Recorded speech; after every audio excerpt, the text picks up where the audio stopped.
Добар ден, почитувани ученици, добредојдете во нашата хемиска ученица. Јас сум Блаже Пилиски, професор во гимназијата Мирче Ацев во Прилеп.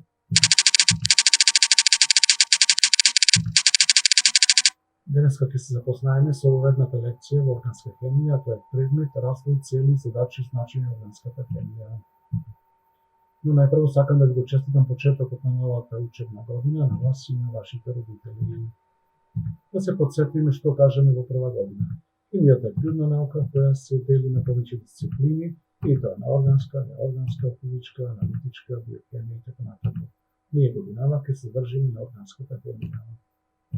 Еве ги поделбите на хемијата на различни дисциплини и нивните дефиниции, но нас не интересира органската хемија. За неја можеме да кажеме дека тоа е дел од хемијата која ги проучува органските соединенија, односно соединенијата на јаглеродот. Исто така, како и сите други овие дисциплини, се дели на повеќе поддисциплини, како што се хемија на полимери, органометална хемија, фармација, петрохемија, биохемија, па и други.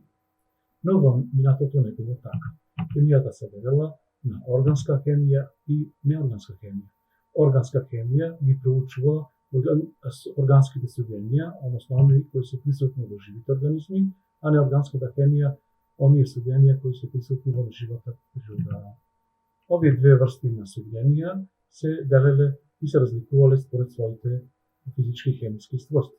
Пример, неорганските соединенија се одликуваат со висока температура на топење, не согоруваат, растворливи се во вода повеќето, а додека органските соединенија имаат ниска температура на топење, согоруваат и повеќето не се растворуваат во вода. Пример, водата се сметала за неорганско соединение, а маслото за органско соединение.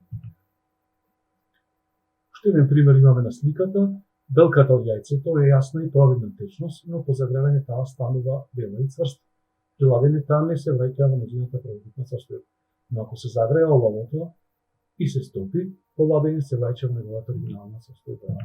Затоа научниците тогаш разликувале жива и нежива материја.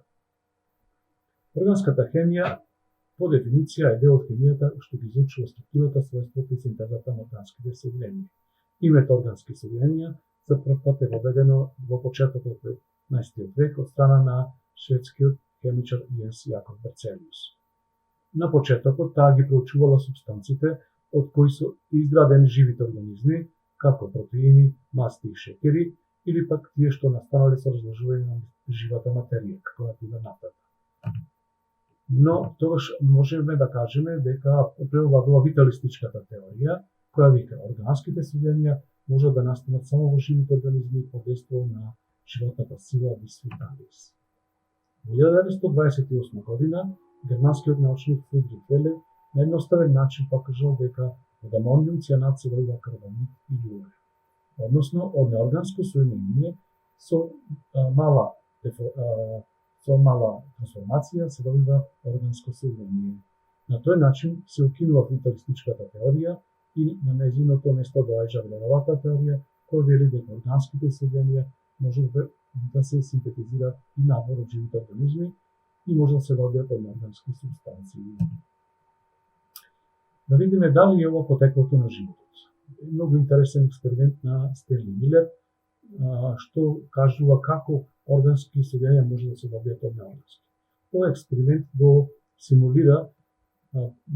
ги симулира условите на почетокот на земјата, на настанокот на земјата и се изведува на следниот начин. Во овој дел од апаратурата имаме вода, и тоа солена вода, која што испарува, се загрева и во вид на водна пара иди во еден дел од апаратурата каде што имаме две електроди низ кои што се пропушта електрична искра.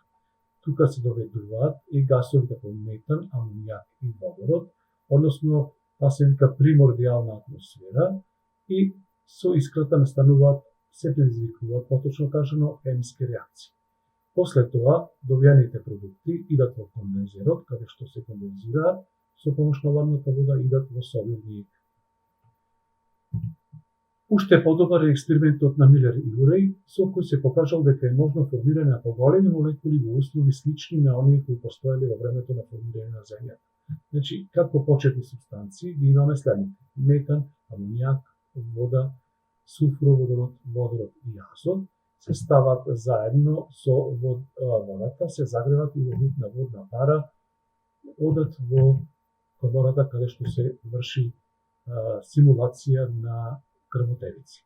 Значи сите овие гасови или смеса од гасови доаѓаат тука и под дејство на висока електрична струја се добиваат некои продукти кои се кондензираат со помош на ладна вода и како капки идат во собирникот.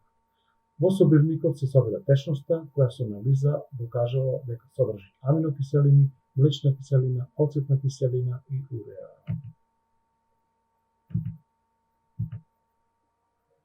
Да видиме колку интересна е органската хемија. Таа е многу тесно поврзана со другите хемиски дисциплини, што е нормално. Пример, со неорганската хемија е поврзана заради синтезата на органометални соединенија. Со физичката хемија заради енергетиката и кинетиката на органските реакции, аналитичката хемија прави квалитативен и квалитативна анализа на органските соединенија, биохемијата ги проучува органските соединенија во живите организми, теоретската хемија дава дизајн за подобри услови на реакциите и така натаму. Рековме дека органската хемија ги проучува соединенијата што содржат јаглерод. Но да видиме каде ја сречаваме таа хемија. Гледате, скоро во секој сегмент од нашиот живот.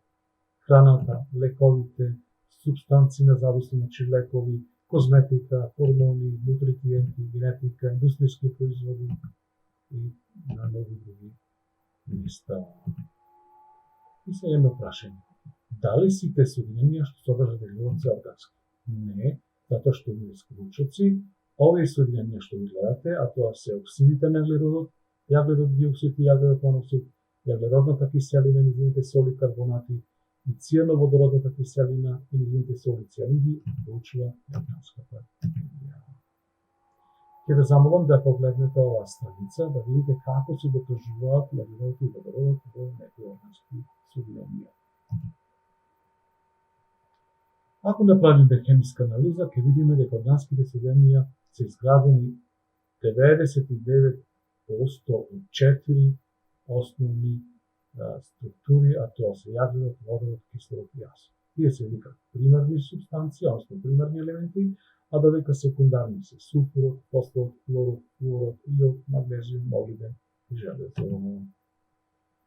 Ова интересна страна се вика Chemical Abstract Service, кој што ги брои сите хемикали пронајдени до сега и секојдневно. Значи, тука спаѓаат елементи, изотопи, органски и неоргански соединенија, иони, органометални соединенија, метали и така натаму и така натаму. И да видите како расте бројот на овие хемикали, секој ден се регистрираат околу 15.000 нови соединенија. Ако март 2006 имало 43 милиони, денешното салдо, значи во август 2020 е 68 милиони 588 206 регистрирани субстанции. А замислете, од овие 68 милиони, 90% се органски субстанции. Да видиме како се изградени органските соединенија. Значи, рекоме дека изградени се од претежно 4 елементи, а тоа се водород, јаглерод, азот и кислород. Еве како изгледаат тие, една симулација и видите електронски конфигурации. Водородот има конфигурација 1s7, јаглерод 1s2, 22, 252, азотот 1s2, 22, 253 и кислород 1s2, 22, 254. И се поставува прашањето: зошто јаглеродот гради толку многу соединенија? Прво, јаглерод е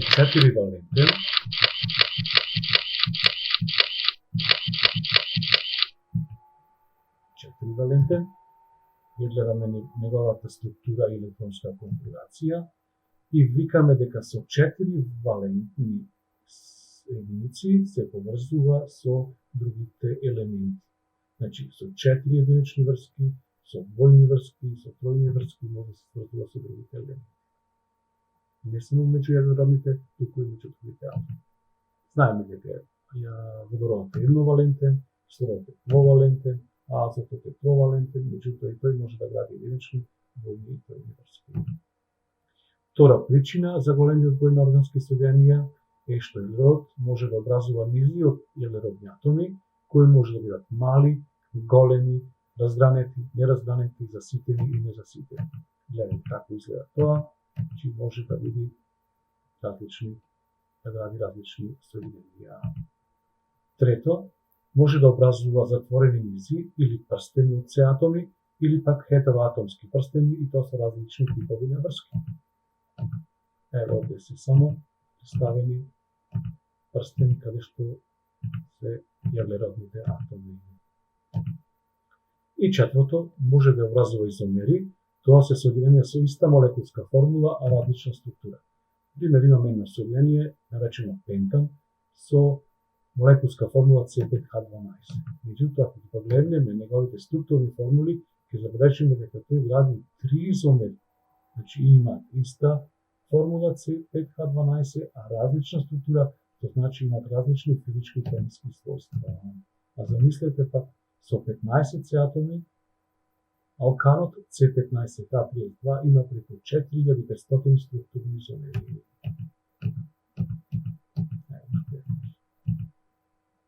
И на крај можем да кажем некои интересни работи. Пример, органските соединенија се одговорни за бојата на супстанците, за мирисот, значи било да е тоа добар или лош мирис, за вкусот на органските субстанции, значи гледаме дека може да биде горчлив, сладок, лут и така натаму. Ова е многу убава слика, каде што може да заклучиме каде наоѓа примена органската хемија, гледате во козметиката, храната, мириси, горива, пластични материјали, агрохемија, гуми, средства за хигиена, лекови, фармација, овие се масла, моторни, динамит, експлозивни средства и така натаму. Органски макромолекули, значи тоа се органски соединенија со огромни молекули кои вклучуваат стотици илјади па и милиони атоми, како што се тоа природни, каучук, свила, скроп, целулоза, протеини, нуклеински киселини, или па вештачки, како што се пластика, полиетен, поливнилклорид, бакелит, полиуретани, полиестери, потоа синтетички влакна, најлон, терлон, тергал, еластомери, во што не опремат. И се на крајот имате прашања, кои што може да ги одговорите. Толку за денеска, благодарам на вниманието и се гледаме во следната прилика.